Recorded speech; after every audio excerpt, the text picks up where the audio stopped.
السلام عليكم ورحمة الله وبركاته. الله أكبر الله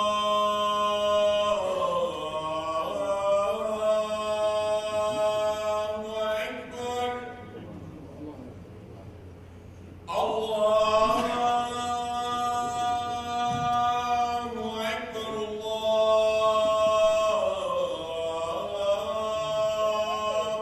أكبر.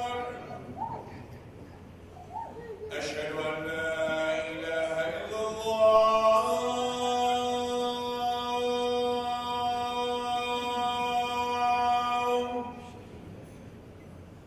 أشهد أن لا إله إلا الله.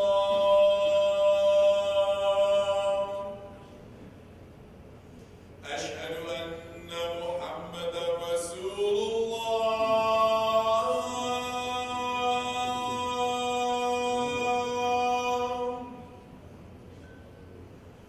أشهد أن محمدا رسول الله.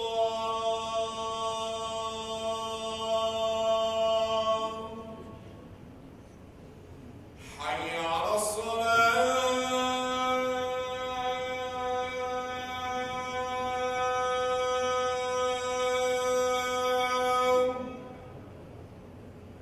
حي على الصلاة.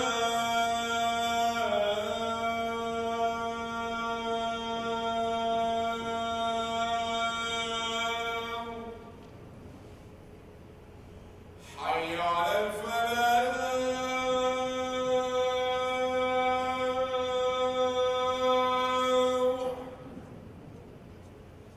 حي على الفلاح.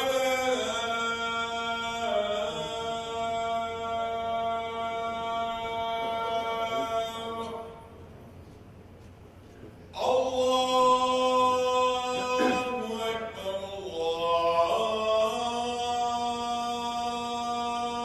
الله أكبر. لا إله إلا الله.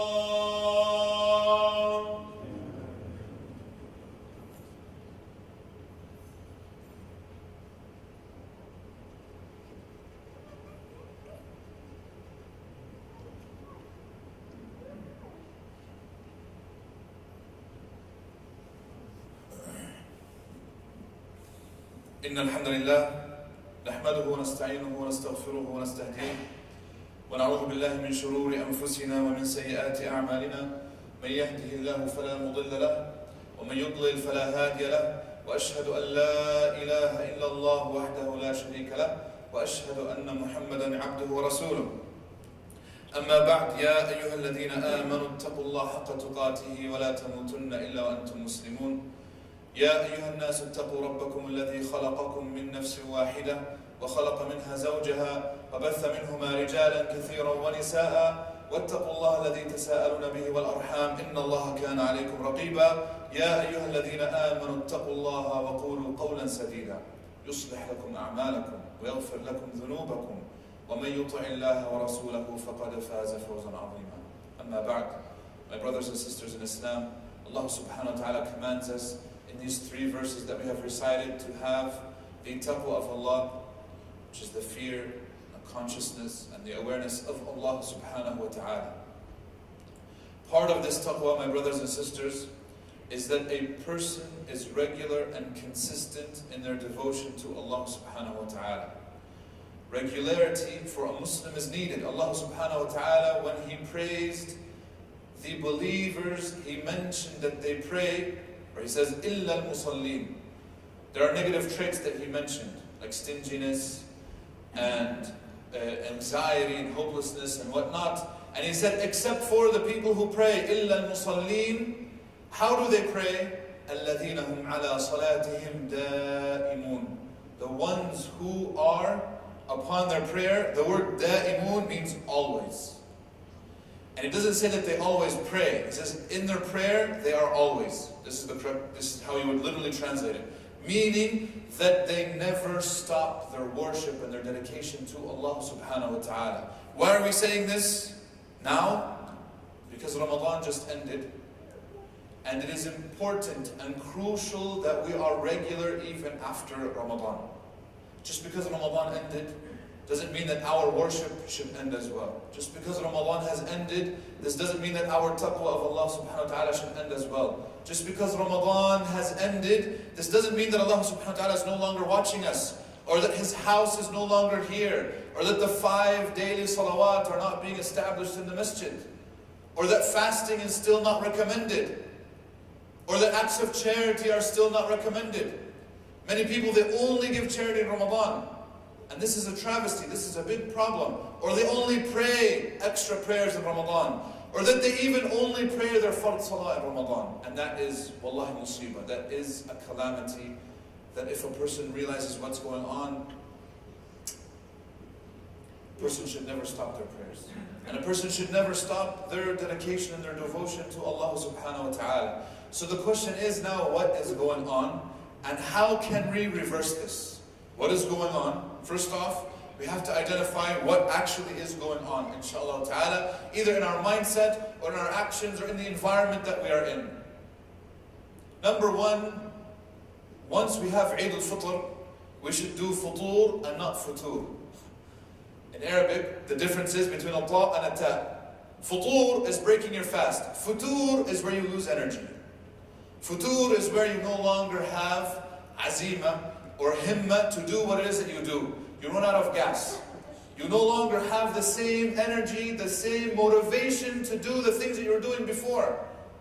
And this is the reality. The reality is, look, Allah subhanahu wa ta'ala has seasons in which He invites us to do more good. This is reality. And this is why Ramadan is going to be different than every other month. However, to run out of gas completely, this is unacceptable for us. We have to be regular. We have to break our fast, and we have to continue doing good deeds and continue to do good acts of worship, inshallah ta'ala, after Ramadan. Another problem that happens is that we are no longer fasting. My brothers and sisters, do not underestimate the power of fasting, especially what it has on your spirituality.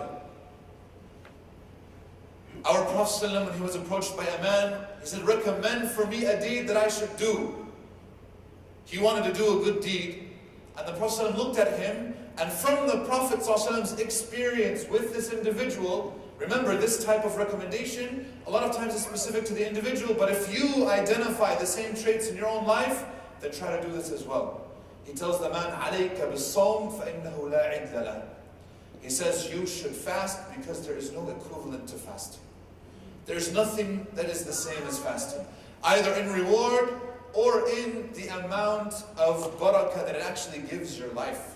Because when you are fasting, you are automatically in a constant state of taqwa. Whenever you get hungry, you remember I'm fasting, which automatically reminds you of Allah, which increases your consciousness and your awareness of Allah subhanahu wa ta'ala. Automatically you are putting yourself in a good position to be able to do good deeds for the rest of the year, because you are fasting more regularly. This is why one of the best things to do after Ramadan is to continue to fast. This is why our Prophet ﷺ, one of the first things that he recommended was fasting 6 days from the month of Shawwal. These 6 days are not purely for reward. They're actually beneficial to us to get into the process of continuing these good habits after Ramadan. And because obviously fasting for 30 days in Shawwal would be almost impossible, you can't fast the day of Eid, and because the Prophet ﷺ understands that we are limited in our human capacities, he's only recommending 6. 6 days, that is it. Now outside of Shawwal, can a person fast more? Yes, you can. Abdullah ibn Amr ibn al-As, radiallahu anhuma, he comes to the Prophet ﷺ, and the Prophet wanted to scold him. And he says, I heard that you have now committed yourself to fasting the entire year. He was young, he was full of energy, and he said, you know what, since I love Ramadan so much, and the fasting and everything that I felt, I want to continue feeling that for the rest of the year. Brothers and sisters, we should try to do the same thing. Many people come and they say, why can't Ramadan be for the whole year? Very good. I love that question. That question is actually a very good question, because that shows that the person has the niyyah to continue being close to Allah. That means that they actually tasted the sweetness of what it is to devote your entire life, your entire day, the 24/7, to Allah subhanahu wa ta'ala. Your entire schedule is built around worship.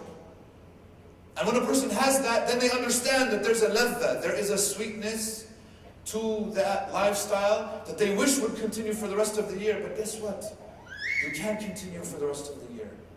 You don't have to fast for the rest of the year. You don't have to, for example, pray qiyam the same way that we're doing in Ramadan for the rest of the year. But what you can do is have that consciousness and awareness of Allah subhanahu wa ta'ala, to where your life is built around your worship and it's not the other way around. One of our problems is that we build our worship around our life. Meaning I look at my life schedule and then I fit in acts of worship. Whereas for the Muslim it should be the opposite. My worship should be there and I'm fitting my life around that. And once you realize the difference, wallahi, your life would change. And the way that everything else happens would also change, inshaAllah ta'ala. Going back to Abdullah ibn Amr. The Prophet scolded him. He says, I heard that you wanted to fast for the entire year. He says, yes. He says, don't do this because you will not be able to keep it up. If you're making a vow to Allah subhanahu wa ta'ala for an act of worship, you need to be able to keep that promise, because you're not promising a human being, you're promising Allah. So he said, if you want to promise Allah, don't do this, because you will not be able to keep that promise. And if you betray your promise to Allah, that in itself is a major sin. It's called a nadhr. In Arabic, it's a nadhr. It's a promise, it's a commitment. It's you taking an oath to uphold something that you did between you and Allah. This is why the Prophet doesn't recommend doing these types of deeds, by the way. A nadhr, an oath, is not recommended in Islam. And this is why the Prophet says, La nadhra illa min bakhil. There is only an oath from a stingy person. Why? Because he is so stingy that the only way for him to do the good deed is that he has to commit an oath and force himself to do it. Otherwise he won't be able to do it. But a Muslim should be flexible in that whenever he's encouraged to do something good, he just does it. He doesn't have to force himself, because it comes second nature. It's second nature to the Muslim to do these good deeds. He doesn't have to force himself. And so the Prophet tells him, if you want the reward of the entire year, all you have to do is fast 3 days from every month. That is it. And the Prophet was telling him this because for every day you get 10 times the reward. And so if you fast 3 days from every month, that's 30 days, that's the entire month. And if you do this every month, you have the whole year right there. Later on in his life, Abdullah ibn Amr, he regretted what he did with the Prophet ﷺ, because he says, 3 days? That's it? I can do more. Give me more. And the Prophet ﷺ told him no. He said, yes, I want to do more. So then the Prophet ﷺ kept on recommending him until he, in the end, committed to fasting half the year. Meaning every other day he's fasting. And he said, sometimes I wouldn't be able to fast consecutive days, and so I would break consecutive days, but then I would make them up. So I would break for an entire week because I was either tired or sick. And then after this I would have to fast for an entire week because I made that oath. And he says, I was an old man and it affected my health, but I did not want to break my oath with Allah subhanahu wa ta'ala. And I wish that I would have taken the recommendation of the Prophet sallallahu alaihi wasallam. Fasting, my brothers and sisters, continues for the whole year. Fasting the 6 days of Shawwal continues in this month, and I recommend everybody to do these. Don't say, oh, they're just sunnah, they're voluntary. Wallahi, the blessings that come from one day, man sama yawman fi sabilillah, whoever fasts one day for the sake of Allah, it is equivalent, it will remove him from the hellfire for 70 years. 70 kharifa. If the person was deserving of 70 years of punishment, one day of fasting removes that. So imagine if you fast 6 days for the sake of Allah purely. Another problem that we have after Ramadan is that social environment that we used to exist in which everybody was participating, no longer is there. And this tells us the power of doing things in jama'ah. This tells us the power of doing things together as a community. When I see everybody else fasting with me, is fasting not easier? It is 100 times easier. This is wallahi true without a doubt. This is why coming to Jummah is actually very easy for a Muslim. Because they know that when I go there, I'm going to see everybody else coming to Jummah as well. And this is why it's very difficult for a religious Muslim to actually abandon Jum'ah, because he knows that everybody who is a Muslim and who is good is going to that prayer with me. That's why it's actually very easy. It comes second nature. You don't even think about coming to Jum'ah anymore. It's actually just part of who you are. And in fact, for you not to pray Jum'ah, even when you have an excuse, like when you're traveling, you have an excuse not to pray Jum'ah, you feel guilty by not going to Jum'ah. And this is true. This shows us the power of when we do things in a social context, things become easier.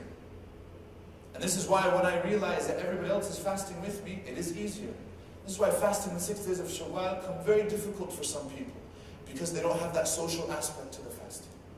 This is why if you can encourage a friend or 2 or 3, or if you can encourage your family members to fast with you, this will make the fast easier. And our Prophet ﷺ recommended this. He says that there will come a time when there will be people who will get the reward of 50 from among you.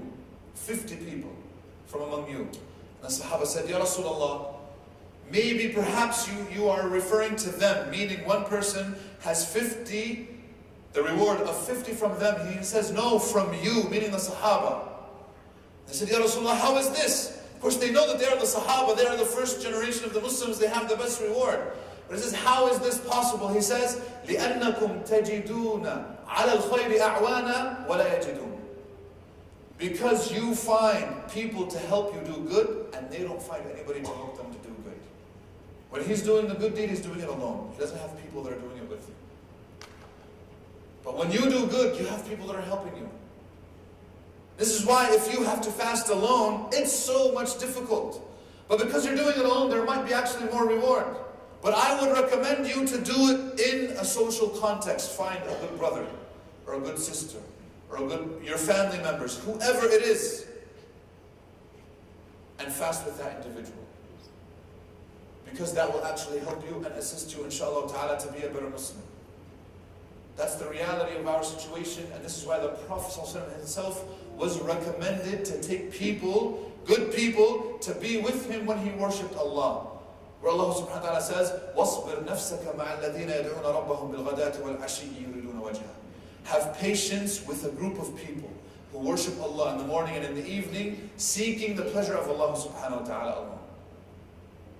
Don't do things alone. Doing things in jama'ah is always better. This is why Taraweeh, it is better to do it in that group, inshallah ta'ala. Obviously, another problem that we face after the month of Ramadan is that shaitan is now free. And he wreaks havoc. And he whispers to the people. And he is plotting again. And a lot of times if we haven't protected ourselves properly, the whispers of shaitan will be that much stronger. Another problem that we have after Ramadan is that we have hopes for a long life. This is called طول الأمل. We have hope that I'm going to reach the next Ramadan. No, nobody has that guarantee. Nobody has a guarantee that they will reach tomorrow, let alone the next Ramadan. And so if you miss Ramadan, that doesn't mean that you stop worshipping at all. That means that you continue doing your good deeds. Another problem that we human beings face is that a lot of times we put our good deeds in front of us and our bad deeds behind us. It actually should be the opposite. Ibn al-Qayyim rahimahullah, he says the believer, the happy believer, or the successful believer is the believer who puts his good deeds behind him. Meaning he assumes that they are nothing and he has to continue doing more. And he puts his bad deeds in front of him because he's always afraid of them, that they should catch up to him, that they should actually afflict him in any way. But if I put my Ramadan in front of me and I said, look, I did all this in Ramadan, khalas, I can take a vacation now. I don't have to work anymore. I don't have to continuously do the things that I was doing. Another problem after Ramadan that we face is that we no longer have a good relationship with the Quran like what we had before. This is why continuing to have a good relationship after Ramadan with the book of Allah subhanahu wa ta'ala is paramount to continuing those good deeds that we wanted.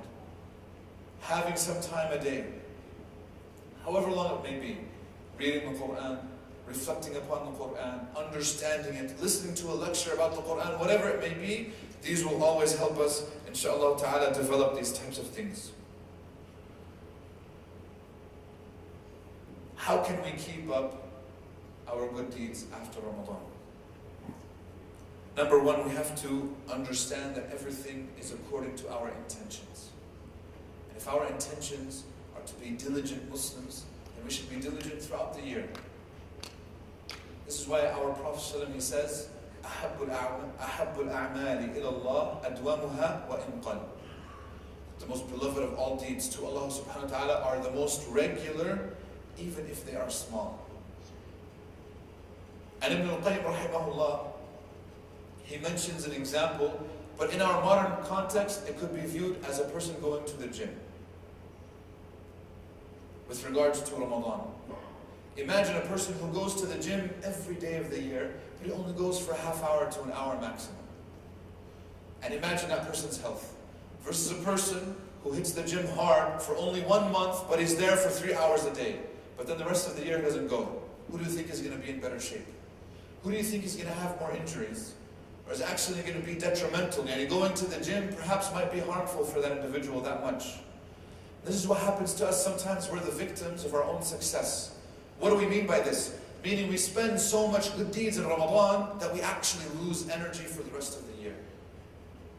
We say, khalas, I was at the masjid for 3 hours a day in Ramadan, khalas, I'm done for the rest of the year. I filled up my meter, I'm done, my tank is full. Or I kept on hearing the shaykh say, if I fast Ramadan, then all of my sins are forgiven. Or if I pray Taraweeh, all my sins are forgiven. And I pray Taraweeh every single night, khalas, my sins are forgiven. Why do I have to continue afterwards? The reality is, brothers and sisters, we don't know if our sins were actually forgiven or not. Nobody has that stamp. Nobody has that approval. That's number one. And then number two, who's to say that you don't have sins now that started in Shawwal? Ramadan ended last Thursday. There are 8 days now already. How many sins do we have now that need forgiveness? How many shortcomings do we have? Moments of forgetfulness, moments of heedlessness, moments of anger, moments of desire, whatever it may be. We constantly need forgiveness. We constantly need to be attached to Allah subhanahu wa ta'ala. This is why Allah in His eyes, a good deed that's small, that's regular, is better than a big deed that's done at one time. We ask Allah subhanahu wa ta'ala that He makes us among those who are able to do regular good deeds. We ask Allah subhanahu wa ta'ala that He gives us regularity in our worship. أقول قولي هذا وأستغفر الله لي ولكم فاستغفروه إنه الغفور الرحيم.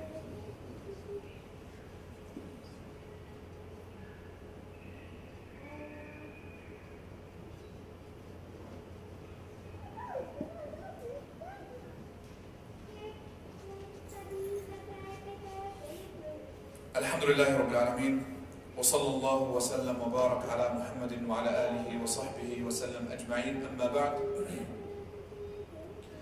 One of the things that the Prophet ﷺ used to say on a regular basis was this following dua. Allahumma ya muqallib al-qulub thabbit qalbi ala dinik. He used to say, Allahumma ya musarrif al-qulub sarrif qalbi ala ta'atik. He said, Oh Allah, the one who changes the hearts, make my heart steadfast upon your religion. Meaning our hearts can change. And if you notice, our hearts changed immediately after Ramadan. Either due to the whispers of shaitan, or the lack of the acts of worship that we were doing, being no longer in that environment. This is why step number one in order to continue in being regular is to ask Allah subhanahu wa ta'ala for that regularity. Because if Allah doesn't help you, nothing else that we say will actually benefit. This is why even our Prophet ﷺ, and he's the Prophet, he is the messenger, he's the best human being to ever live, he was still worried about his own heart. So imagine our weak, feeble hearts that are exposed to so many fitan and so many problems and so much things that we don't even know where our hearts are sometimes. We should be making this dua even more regularly, where we ask Allah to make our hearts steadfast upon His religion. Because Allah is the one who is the Lord of Ramadan, and He is the Lord of Shawwal and Dhul-Qa'dah and Dhul-Hijjah and the rest of the months. This is number one. Number two, put yourself back in that good environment. Meaning, if a person missed Ramadan, or the person says, I wish the whole year was Ramadan, well, guess what? You said that in the masjid, when you came into the environment of Ramadan, where in reality it wasn't just the environment of Ramadan, it was the masjid. And one of the sad things is to see the masjid empty after the month of Ramadan. Wallah, I feel so sad every time I come to the masjid. For the last 8 days, it's been extremely sad. When before, at Maghrib time, there are 3 lines here full, and now we can barely fill half of a line of people. What happened? And the person who took time out of their day to go to the masjid, you can still do that. Nothing changed in your own life, except that maybe we had food and now we don't. But the reality is, if you understood the blessings of what you were coming for, wallahi, the food would be completely secondary. You wouldn't even think about it. When you understand whose house you're visiting and how much blessings you're getting for coming to Allah subhanahu wa ta'ala's house. Or how about for Isha? When we have Taraweeh and how many lines of people we have. Your availability, my brother or my sister, is perhaps the same. If you make time for something, you can make time for it now. Meaning just as you made time before when it was Ramadan, you can still make time. And wallahi, there still is reward. We know that praying in the masjid in jama'ah is 27 times more rewarding than praying by yourself. There was a man from the Tabi'een, he said, I hadn't missed Salatul Jama'ah in the masjid for Isha in 30 years. One of the Tabi'een, he lived next to the masjid, he has that luxury. Now we don't, I understand this. But at least try to make that intention, that when I'm available, I can go to the masjid. This man, he said, I didn't miss it for 30 years until I had guests that were from out of town, and because they're relatives, he felt bad telling them I have to go, and things happened and he couldn't go to the masjid. It was the first time that he missed Salatul Isha in the masjid in 30 years. And he felt so guilty about it, that he stayed in his house, and he prayed Isha 27 times. To get the reward. Because you know the hadith, you knew that the Prophet says it's 27 times more rewarding in the masjid than it is by yourself. So he prayed 27 times Isha. Imagine how many rak'at, that's 27 times 4. He finished praying, goes immediately to sleep, he was exhausted. And he says, رَأَيْتُ فِي الْمَنَامِ, I saw in a dream. And of course in Islam we can mention these isti'nasan, they're not definitive proof, but we can relate them. He says, I saw in my dream that I was on a horse, and there's a group of people ahead of me in their horses. He says, I looked at them from afar and I realized those are the people that go to the masjid. And I'm behind them in my horse. And then one of my friends retreats on his horse, comes back to where I was, because I couldn't reach them. As fast as I tried to get my horse, I couldn't reach them. He says, this man retreats back, comes to me, and he says, don't worry, you can pray another 27 and you still would never catch up to us. And then he goes back to the line. Obviously we know that the 27 is not limiting to just 27. There's actually so much more that a person benefits just by going to one salah. This is why I'm encouraging every brother, inshallah ta'ala, and every sister, when you have time, visit the house of Allah subhanahu wa ta'ala. Because this is Allah's house 365 days in the year, not just in Ramadan. And the reality is, when we value something as human beings, when we value something, we make time for it, whatever it is. Whenever you value something, it's all about priorities. You'll value it, you'll make time for it. You're not coming to the masjid for me or for anyone else, you're coming to the masjid for your own sake. Because of what you want from Allah subhanahu wa ta'ala. Because you are visiting Allah's house. And Allah's house is open no matter what. And remember, my brothers and sisters, to keep good company. There are people who might pull you away from the good habits that you developed in Ramadan. Your good friends, hold on to them. Because they will be the ones to encourage you to do good. They'll be the ones to encourage you to worship Allah subhanahu wa ta'ala more. They'll be the ones to remind you when you slip and fall, and they'll tell you, hey, you know that thing that you did? Maybe not do it next time. Or that's not a good thing. And they'll also remind you to do something good. And your bad friend is the one who's telling you, no, come over here. Instead of going to the masjid, let's go to this place. And remember, lastly, one of the things that many people did during the month of Ramadan was that they were very conscious and aware of their time. And remember that you should also do the same after Ramadan. We know, of course, that there is no way that we're going to be at the same level of Ramadan. Even our Prophet knows this. This is why he didn't recommend the entire month of Shawwal to fast. He just recommended 6 days. So we know that we're not going to be at the same level, but at least let us try to get something, inshallah ta'ala, good. And remember, last but not least, to have a good relationship with the Book of Allah after the month of Ramadan. If you finish the Quran once, continue. Finish it again. If you finished it twice or 3 times or however many times you're able to finish it in Ramadan, finish it again. But realize, my brothers and sisters, that the point is not finishing, the point is understanding. And the point is reflecting, and the point is applying it in our lives. We ask Allah subhanahu wa ta'ala that He makes us amongst those who are able to reflect upon the Quran and apply it in their lives. We ask Allah subhanahu wa ta'ala that He makes us among those who are regular even after Ramadan, that He makes us among those who have good company. He makes us among those who are able to go to the house of Allah subhanahu wa ta'ala and worship Him in His house. We ask Allah subhanahu wa ta'ala that He forgives us our sins and enters us into Jannah.